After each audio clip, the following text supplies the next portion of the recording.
Thank you. All right, I understand that we have a bill for Senator Hester next, 723. I understand she's busy voting on a major piece of legislation that's very complex. So her aide is going to testify on her behalf. Thank you so much, Madam Chair. All right, now let me see who else we're bringing to the table. Emily Scarr, that's you. Okay, what about Rob Link? Yes, ma'am. Okay, Emily Ransom and Steve Sakamoto Wangle. All right, let's see, is Brian Bernie also here? Okay, we'll go like this. Okay, for the, you've got so much firepower and we've got a lot to do in the votes, so we're going to give the rest of you 2 minutes each, and we'll see how that goes. All right. Absolutely. Go ahead. So for the record, Nithin Venkatraman on behalf of Senator Hester. Senator Hester is downstairs in EHE, so she can't be with her second favorite committee today, but she extends her regards. Thank you so much for your consideration of Senate Bill 723. This bill will require original equipment manufacturers to provide independent repair providers with documentation, tools, or other information necessary to repair a product. This would increase the longevity of equipment that many of us use and prevent equipment manufacturers from shutting repair providers out of the marketplace, effectively creating a monopoly for their own benefit. For context, this legislation is modeled after a Massachusetts law passed by ballot initiative in 2012 to require that vehicle owners and independent repair facilities have access to adequate vehicle diagnostic and repair information. After that law went into effect, car manufacturers and independent repair shops voluntarily entered a national agreement in line with the Massachusetts law. Essentially, this policy has been in effect in Maryland since 2014 for the auto industry alone. This bill intends to apply the same model to all consumer electronics and equipment, extending the right to repair to a broader range of products. I will note that some members of the industry are voluntarily moving in this direction, but others are lagging behind. This legislation keeps industry moving at a steady pace towards these goals for the benefit of all of our constituents.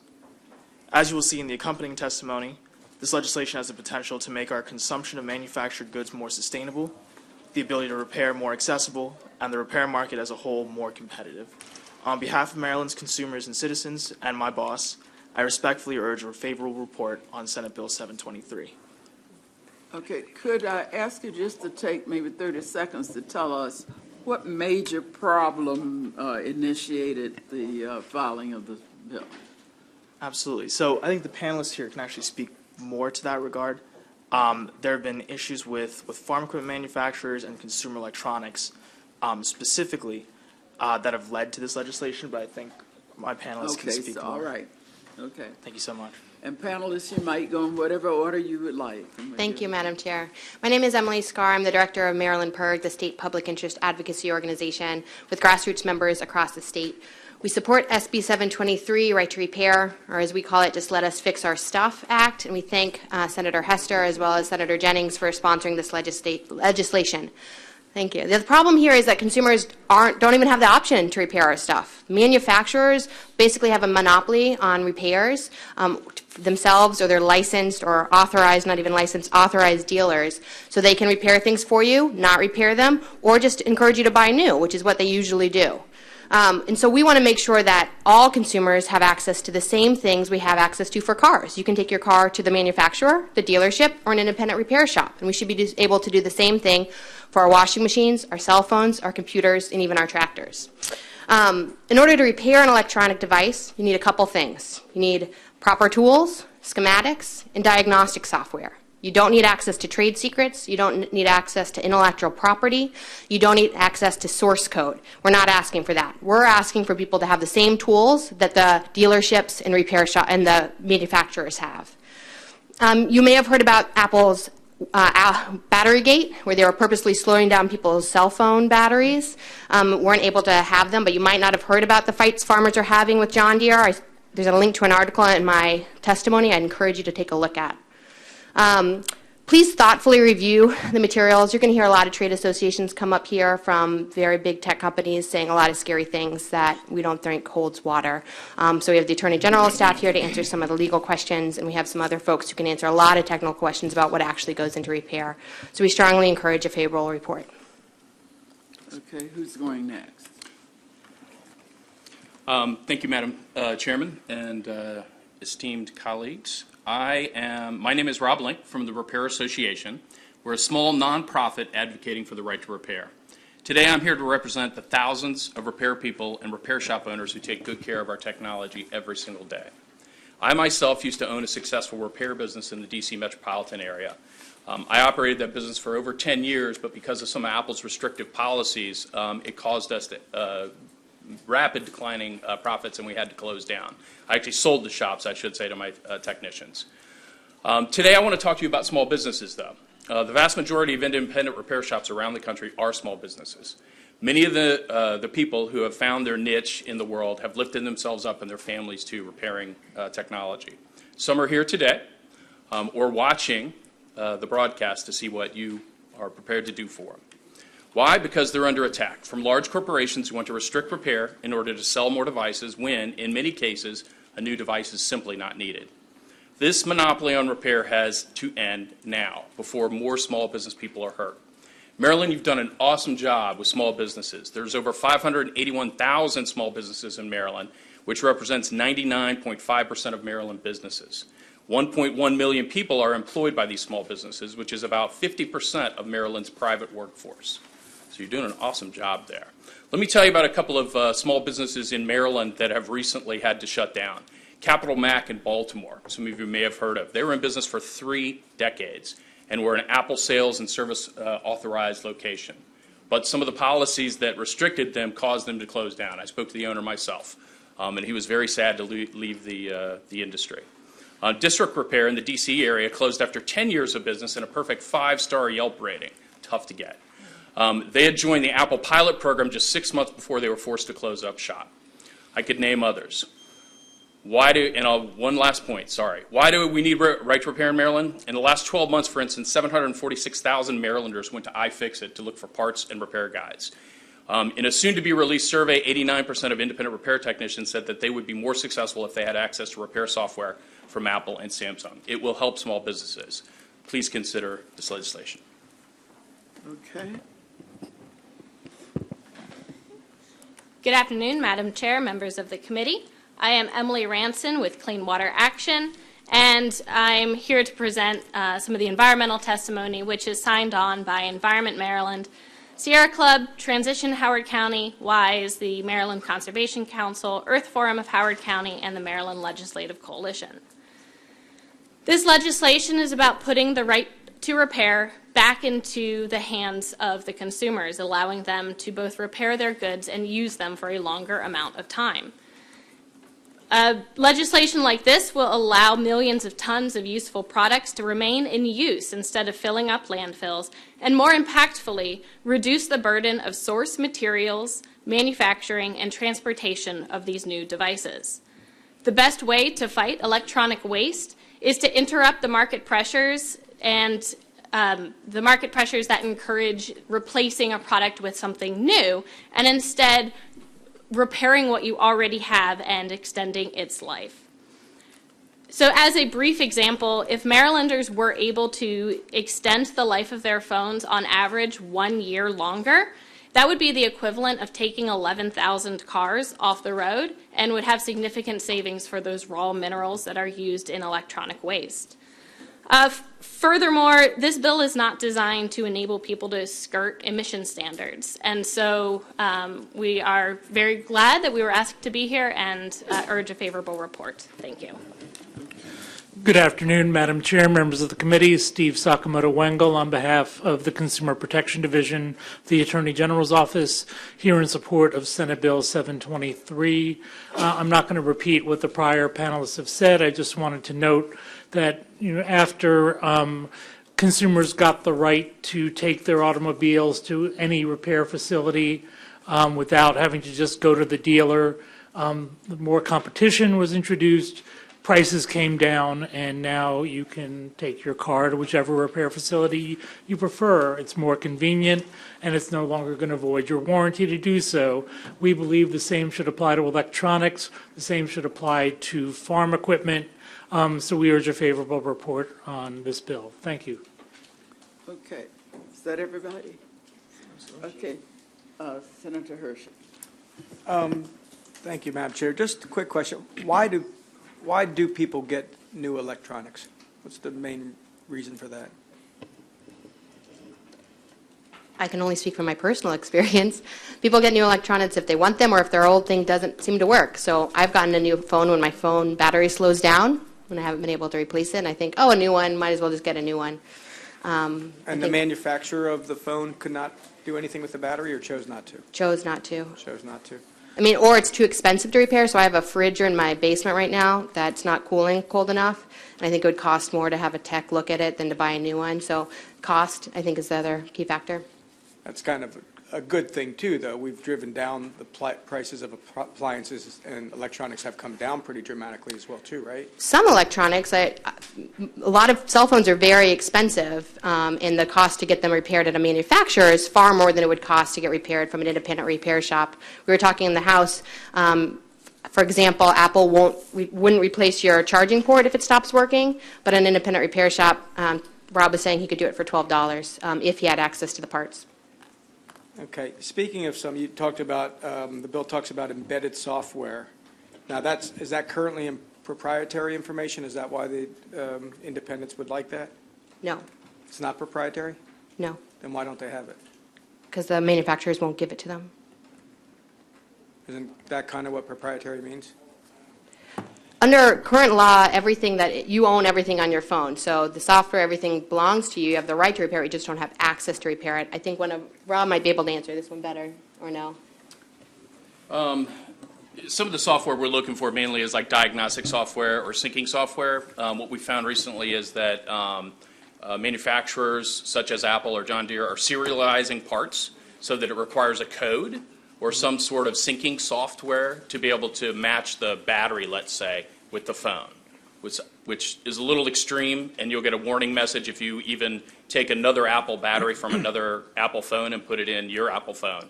It'll give you an error message unless it goes through that syncing software. So the information that you want, have you offered to pay for it? Under reasonable situations, absolutely. And this bill allows the manufacturers to charge for it. It's not saying it has to be given away free.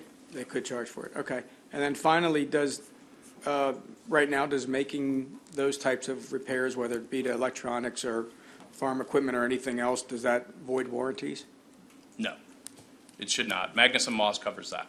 What's that? The Magnuson-Moss Act, it's an automotive act, and it doesn't allow manufacturers to void warranties when a user has worked on a device like a car, for instance, is mainly what it covers. That law is not specific to cars? It encompasses all types of No. consumer goods? It's, I believe, and I'd have to get more information on that, so maybe I shouldn't Yeah, give no. that without it. Controlled by federal law. We can get you more Yeah, information on federal how that works. Absolutely. Right. So, but if that's in place, then why is this bill needed?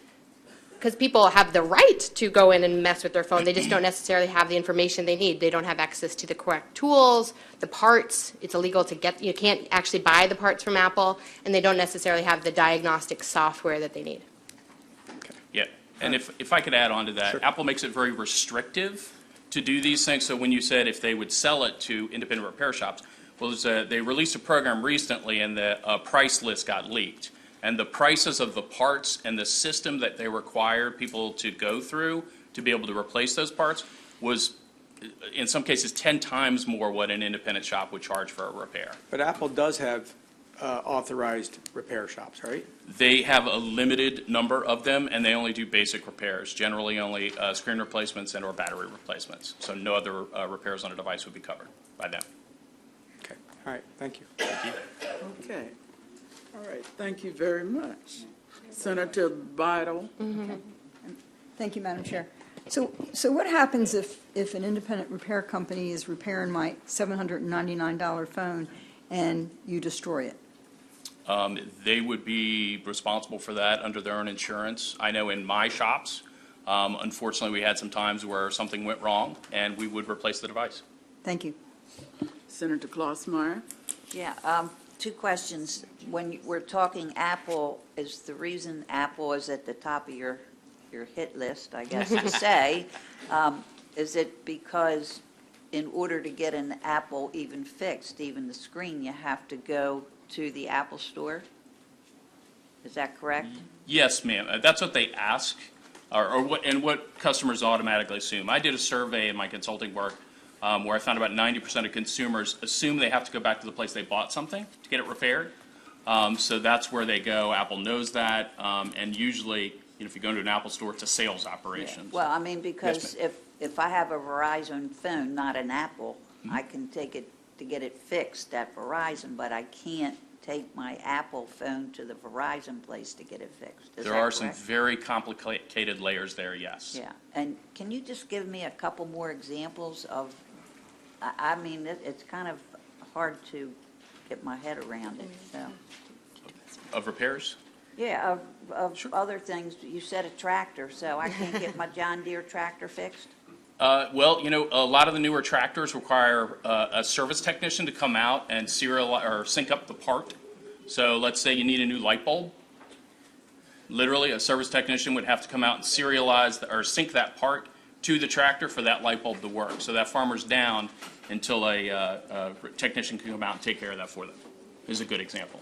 In terms of consumer electronics, what we see most are broken screens and battery replacements. Obviously, battery is something that's going to deplete naturally, and they've made that very difficult, Apple, and they're the big dog. They do this the most, but other manufacturers do this as well, where they restrict or try to keep people from getting their devices fixed.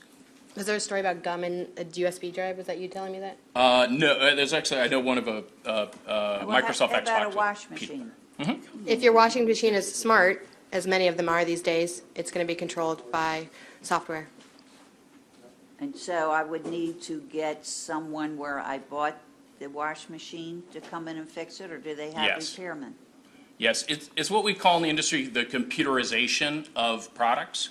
So, in the marketing brochures, it's smart, like she was saying, but it makes it more complicated for repair. So no longer can you just, go to your car and put a bulb in when the bulb burns out.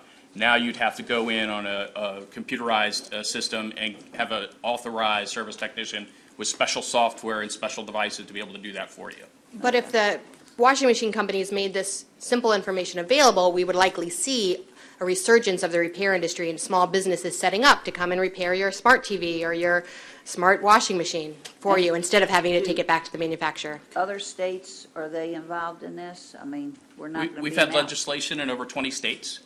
Unfortunately, we haven't moved it too far, though we're hoping to get floor votes in the coming months in a couple of states. Any around Maryland? New York would probably be the closest. Okay. All right, thank you. All right, Senator Jennings. Thank you. So, as a co-sponsor of the bill, on the surface, I'm a supporter of it, especially on the mechanical side of, as you said, on a phone, fixing a charging port, or a tractor, fixing axles or repairing the motor should the motor blow up. The concern I've got on the bill is on the source code, and that's what Senator Hershey had mentioned. And what I go back to is we've had a couple horrible incidents in this country with a terrorist act in California, a shooting in Florida, where the FBI was trying to get into the person's phone. And Apple won't release it, and it's been, I think, a constitutional fight on it. And what I'm looking at is if we're dealing with that on a federal level, giving away source code would basically be, I guess, a back way into being able to try to get into a phone. So how do you deal with that? I'll let you, simple put, this doesn't give away source code. This is asking for the same tools that the 23-year-old who works for an Apple store to do repairs has. We're not asking for access to code to do any of that. It's just the simple diagnostic tools. Okay. It's not, no way are they going to be able to do anything that their 500 technicians in their shops do already. We don't want access to that. And if there's anything that needs to be fixed in the bill to make it Okay. crystal clear, we don't want that. We don't want that. All right, I'll work on that. Thanks. Okay, thank you. All right, now we're going to Brian Byrne, Andrew Rogers, Sam Mercimer, Jessa Jones, Louis Rosman. Are those people here? Let's see how many of you there are, because a lot of people have signed up on this. Need more chairs.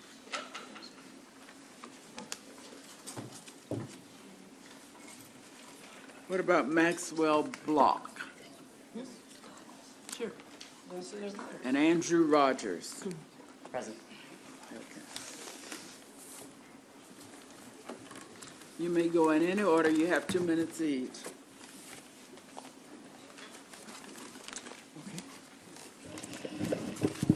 So my name's Louis Rossman with Rossman Repair Group. There's a few pieces that I'd like to address. The first is, let's say someone ruins the device after working on it as an independent. What happens with that? This bill doesn't cover any of that.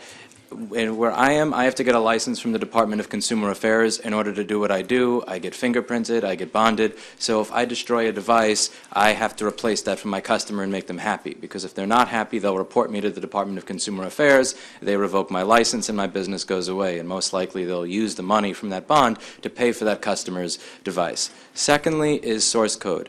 Many opposition lobbyists will try to confuse legislatures by confusing a schematic with source code. So the schematic is simply a document that says what is in the device and how it is put together. Source code is the actual code that runs on the device, that is the program. We're not asking for source code. We are looking for a schematic. When the device is sold to you, you could technically measure everything inside of it yourself if you wanted to sit there for 6 months and make your own schematic. So that's not a trade secret, and in my opinion, it's an abuse of copyright protection to call that a copyrighted document as a schematic. There are other companies in the past that have tried to copyright troll by actually putting a drawing in the schematic so that they could say the drawing is my copyrighted material, therefore you don't distribute it.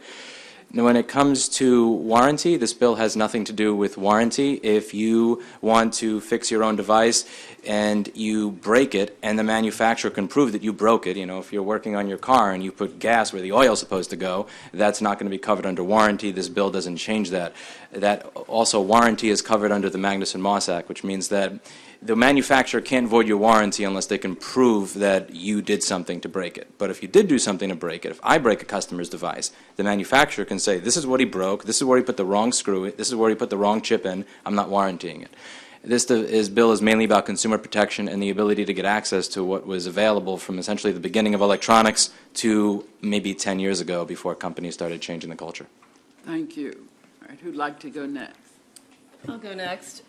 Hi, my name is Jessa Jones, and I grew up in Maryland. I went to college at College Park. I went to grad school to get my PhD from Johns Hopkins, and then I moved to Rochester, New York, and I came all the way back here at 4:30 just to talk to you guys today because this bill is really important to me and it's really special.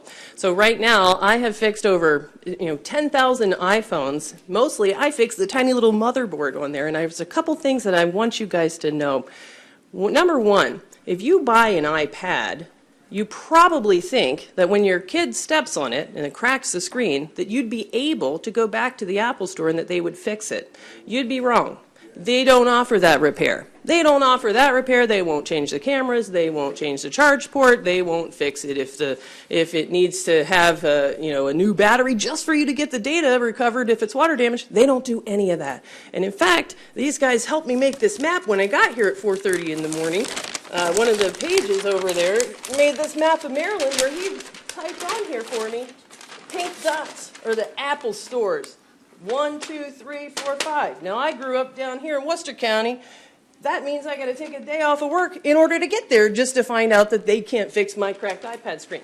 Now, the second thing I want you guys to know is that we've already been fixing this stuff for a long time, so why do we need your help now? And I'll tell you why. And the answer is because we're seeing an increased software locks and pairing that didn't used to exist. So today, if I take your iPhone XS and I take the battery out, and I take Lewis's iPhone XS and I take his battery and I put it in there, your phone is going to lose the battery health function, because his serial number is not paired to the device. So what we're asking for isn't, magic source code to hack into the device. What we're asking for is, I'd like you to either stop pairing the parts to the device with a serial number, or give me the little doohickey that they have at the Apple store that would let it say, here's your new battery. Now it's programmed. That's what this bill is really about, and I'd be happy to answer questions from you guys. Okay, that's very helpful. All right, who's going next? Thank you. I'm going to go next. I'd like to start preemptively, basically adding on to what they said. My name is Andrew Rogers. I am a computer engineer that works for a small contractor called McCulloch Consulting. I do embedded firmware development, and I do software. I write software that does data analytics. But my opinions expressed today are my own. So I'd like to talk about the relationship between the safety of intellectual property and opening and repairing your devices. And I'd like to tell you that there's not really a strong relationship between those two things. Software that is written so there are going to be some lobbyists that are going to come in here, for the games, the game console lobby, for example. They're going to tell you that this has some risk to their intellectual property, but that's simply not the case. Any code that runs on your devices, or even the firmware that is on the board, that's distributed in either a binary format or a bytecode format that targets a virtual machine. This is all like ones and zeros and binary machine code. It's indecipherable by humans. It takes extensive reverse engineering to even understand that stuff. So distributing either the firmware that is used for the doohickey to make the batteries mix and match with the right iPhone does not in any way violate, even the magic firmware that goes on there. That's a binary. There's no if the manufacturer provides access to that, there's no risk to their intellectual property. And there's no risk to games publishers or game console makers of their source code for letting you open their device and providing you parts to actually fix stuff. So I'd like to I'm in favor of this bill, obviously. So, yeah, thanks. Okay, you just move the mic. No, I mean, they do call them programming dongles. It's so the doohickey or a programming dongle, flashing device, they're all the same thing. They're used in electronic equipment across multiple different industries by electrical engineers and technicians the world over. Okay, just move the mic.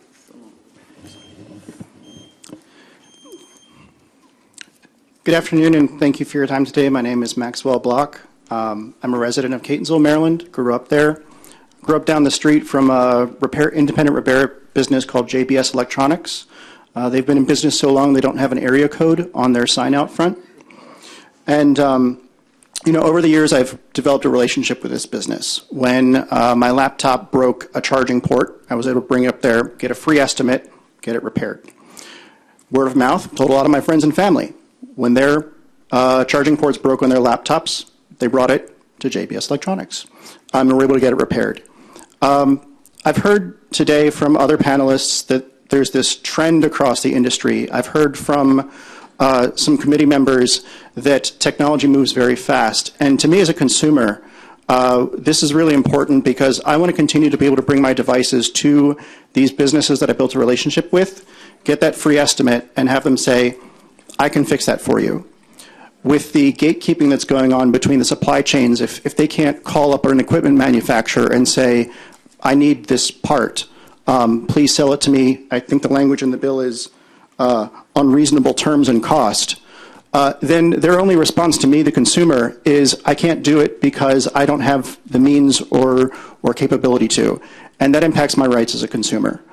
If I'm then told, sorry, you have to go to the Apple store, and I'm glad I don't have to drive, take a whole day off of work to do so.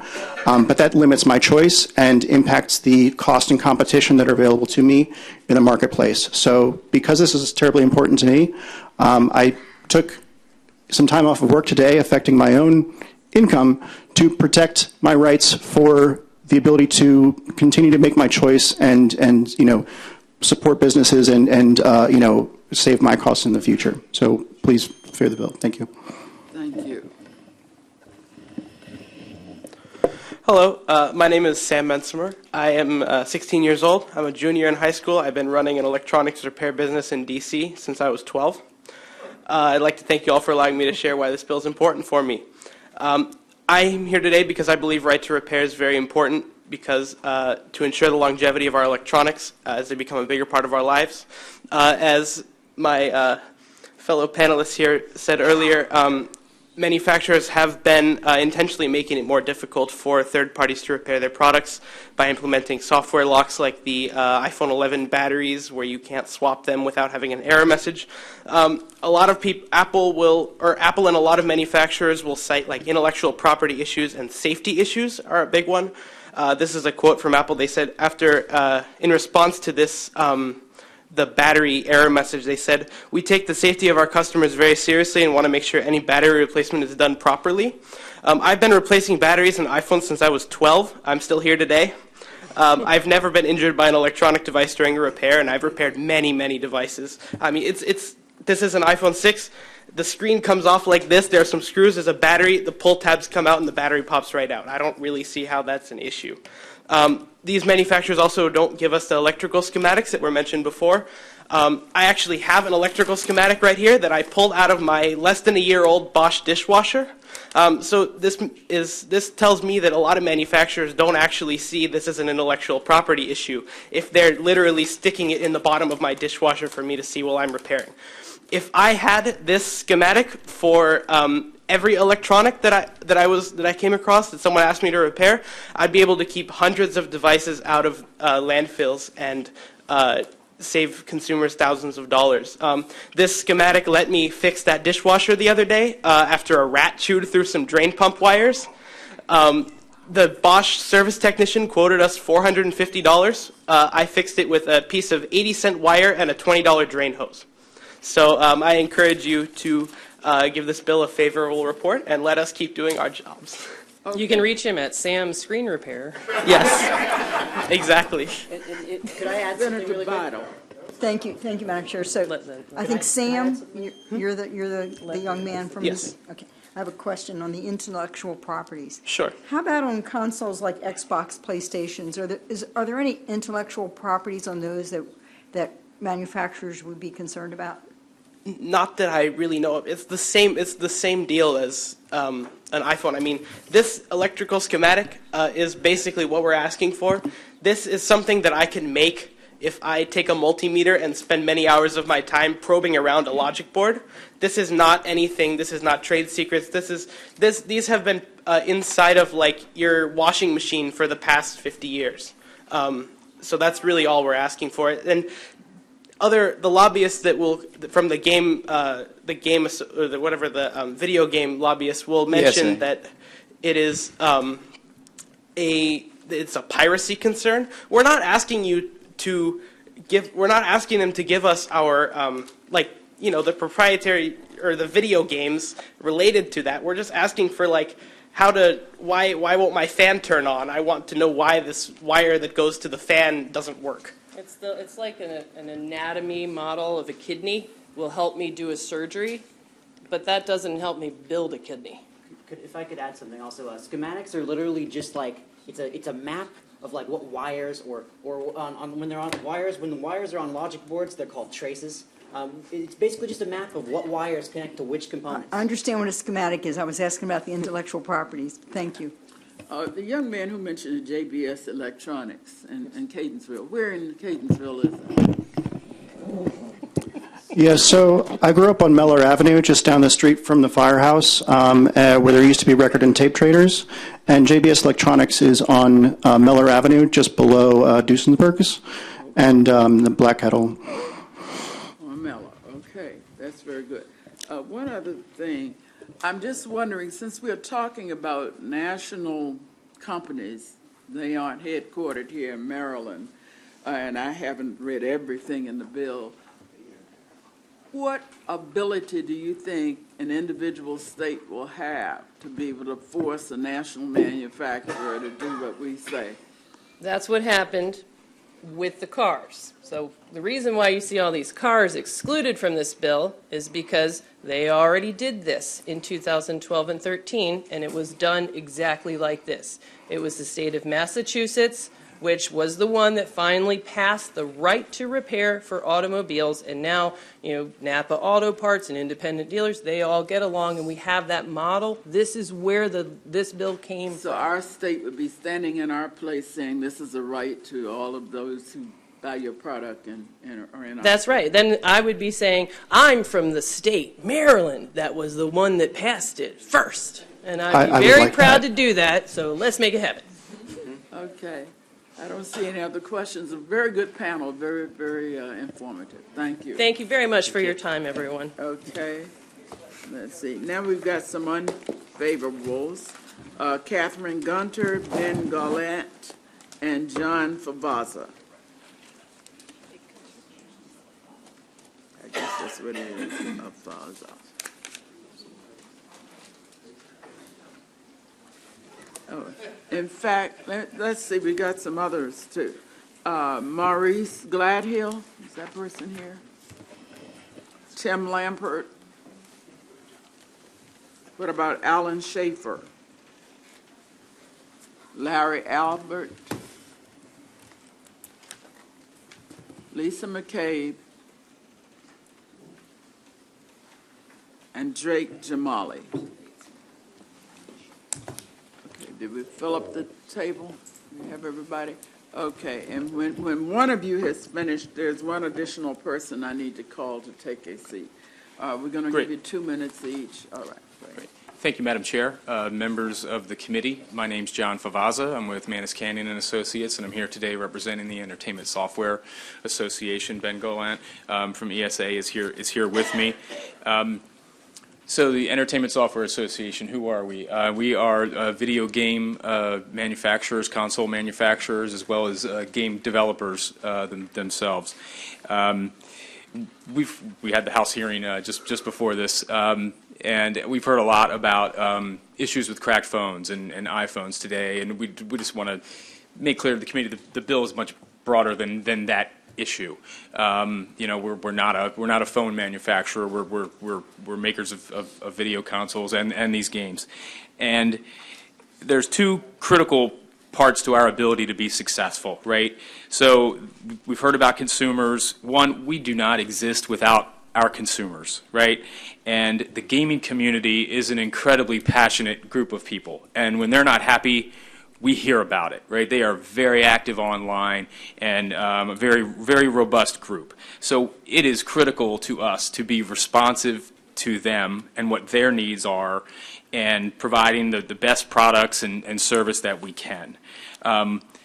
We also don't exist without protecting the intellectual property of our members. And this bill is a direct threat on their ability to keep and protect that intellectual property. You've heard from some small businesses. Well, there's a cottage industry of video game manufacturers right here in Maryland. There's a hub of them in Baltimore County, right in Hunt Valley. These are individuals that are probably like these two fine young men who were here before, right? Trying to get into a business, who sat in their basement and came up with an idea for a video game and worked on it for probably years and years. And, it was their content. It was their thing. And it's important to them. And it has value. And Ben will go into much more detail about this. But these small companies, and that grew into big companies in some cases, they're not going to be able to exist without these protections. And we're very concerned with the breadth of this bill. Thank you very much.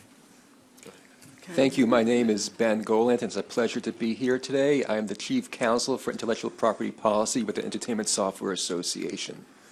We believe that our right to repair mandate would be detrimental because of the risk it would pose to game publishers and other copyright owners that rely upon the secure media environment of the game console to safeguard their works against sophisticated piracy efforts. In brief, to help prevent content theft, video game software, firmware, and hardware have security features built into them known as technological protection measures, or TPMs. They prevent the play of unauthorized video game content and access to other content. TPMs on the game console run a verification check on the video game to confirm that it is a legitimate copy. If it is, the console plays the game. If it isn't, the console will not play that game. If TPMs are disabled, any number of illegally copied games could be played on it. TPMs also protect the integrity of the console's firmware, as well as the video games and media content made available on the consoles. In short, TPMs help create a secure media platform.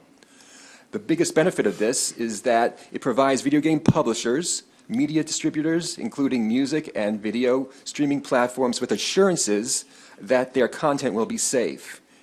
Granting unauthorized repair shops access to the console, along with the tools and know-how to modify the firmware, exposes the platform to potential tampering, including disabling or removing the TPMs that protect the content. That is, sharing hardware schematics along with sensitive diagnostic information, tools, and security-related reset codes with unauthorized third parties would compromise the security of the entire platform and harm console makers and copyright owners. Recognizing that TPMs are entirely necessary and directly related to combating piracy, the U.S. Copyright Office, the leading authority in the country on copyright matters, said as recently as October 2018 that there is no evidence to support the inclusion of consoles under a general right to repair rule. I'll reserve my time for questions from any of you on any of what I said. Thank you very, very much. Okay, who's next? Slide. Hi, good afternoon, Chair and members of the committee. My name is Lisa McCabe, and I'm with CTIA, the Trade Association for the Wireless Communications Industry, in opposition to this bill. The marketplace already provides consumers with a broad range of choice when it comes to electronic repair. For example, manufacturers have relationships with authorized repair providers. These providers, which also include local and small businesses, have received the appropriate training from the manufacturers and have the qualifications to make sure that these repairs are done properly and safely. It also ensures brand loyalty. Manufacturers value brand loyalty and want to make sure that the device works throughout the life of the product, and they use authorized to repair to ensure that those repairs are done exactly to the specifications of the manufacturer. Providers also, in addition to authorized repair, manufacturers offer walk-in at retail as well as mail-in services for repair. And in some cases, insurance providers offer remote third-party technicians who will come to the consumer to perform a repair. And as was mentioned earlier, consumers can use independent repair today. They have that option, as you heard from many of the prior testifiers. But there are concerns that with this bill, if anyone, any independent provider, anyone who is not certified, who does not have the specific training from the manufacturer, they could have the technical information, but without specific training, they could cause problems with an electronic device. For example, they could cause antenna performance problems, whereas a call wouldn't go through, or could cause undue stress on the frame of a device, which could make it so that it would more easily break when dropped. Could I butt in and ask you Sure. this? If I were trying to repair my own device that I bought and paid for, and if I destroy something on it, that's my problem, isn't it? Yes. So I would need the manufacturer to protect me from myself if I decided I wanted to self-repair. No. But we like to make sure that the device is performing properly and that the manufacturer can guarantee the life of that device. But it does give you kind of horizontal monopoly over what you sold me. If only you could repair, even if I did have the capability to do it myself. All manufacturers offer authorized repair program in which an independent repair could become an authorized repair provider and get that training. But that is kind of a monopoly. Well, we you like manufacture, you sell, you authorize the people that can repair, and I bought it, but I'm kind of a slave to your operation. But we want to guarantee that the product continues to work, and so as we have a relationship with people we trust to make sure that those repairs are done properly. But once I buy it, I should be able to deal with people that I trust. And you can today, yes. Okay. All right. Did we hear from everybody? No, we didn't hear from you. Thanks. My name is Morris Gladhill, and thank you for having us here and sticking with us late today. I'm the John Deere dealer in Frederick, Maryland. My family has held a John Deere dealer agreement since 1937, over 80 years. I believe that bringing the farm equipment industry into this legislation is unnecessary. John Deere certainly supports the right of our customers to repair their own equipment, and we work with those rights every day. For those individuals, those customers, those repair shops that want even more complex service capability, Deere offers a program that they refer to as Customer Service Advisor. It's very similar to what my technicians have been trained on, where we can hook laptops to all sorts of equipment and do definitive diagnostic testing. Daily, we have customers call our dealership with error codes on machines. We give them any information we can to help them repair their machines themselves, to keep them operating in the field. It is not unusual for those error codes to simply refer to something as a switch or a sensor that those customers can and do replace themselves. What you have heard here today with reference to the farm equipment industry, I do not believe is accurate, does not represent the facts in the field. If any of you remember Chuck Fry, past president of the Maryland Farm Bureau, I'll give you his cell phone number. Call him and ask him if he's ever been denied anything to help him repair any of his equipment. From my point of view, this legislation is unnecessary and should not be involved with the farm equipment industry. What the rest of these people are testifying about is a totally different issue. Right to repair is something we support. We work regularly with local farm bureaus to put on seminars to help our customers use what's out there and available to them. Thank you. Thank you. And the last person needs a seat. Matt Fisher. Is Matt Fisher here?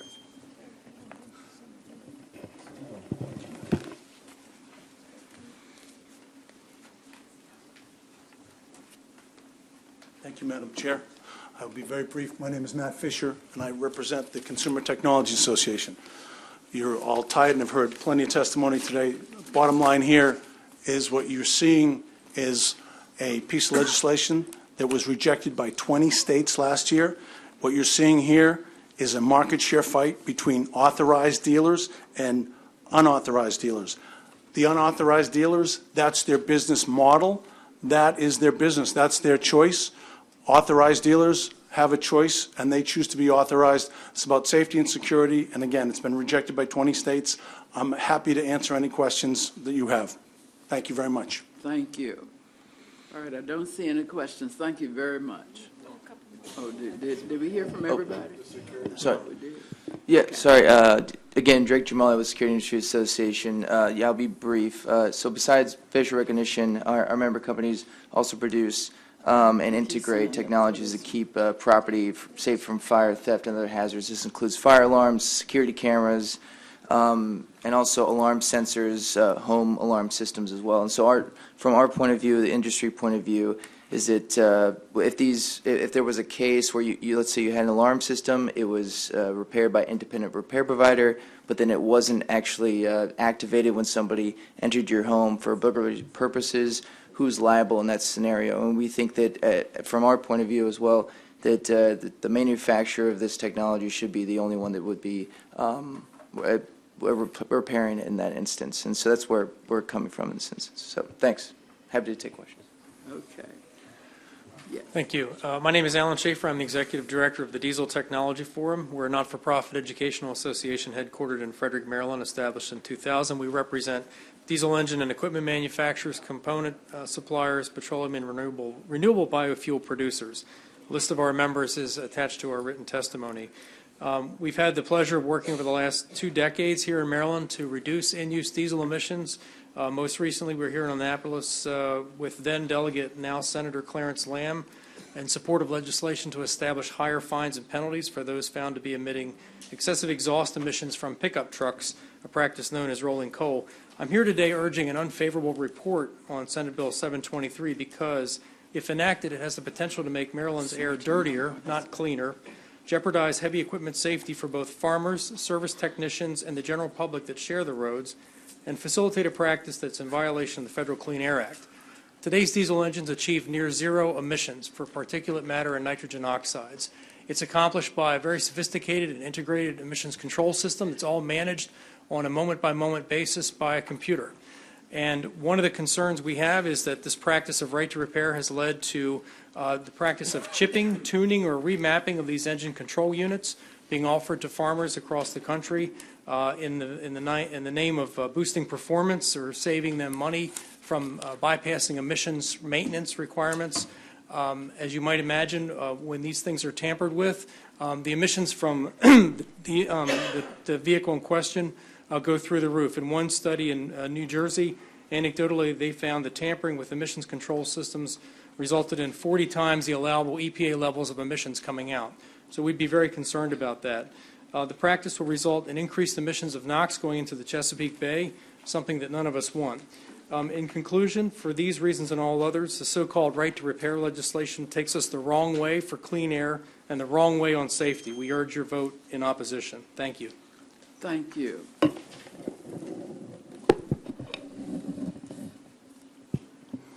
Hello, my name is Tim Lambert, and I'm the General Service Manager of Auburn Cat, the Caterpillar dealer serving Maryland since 1927.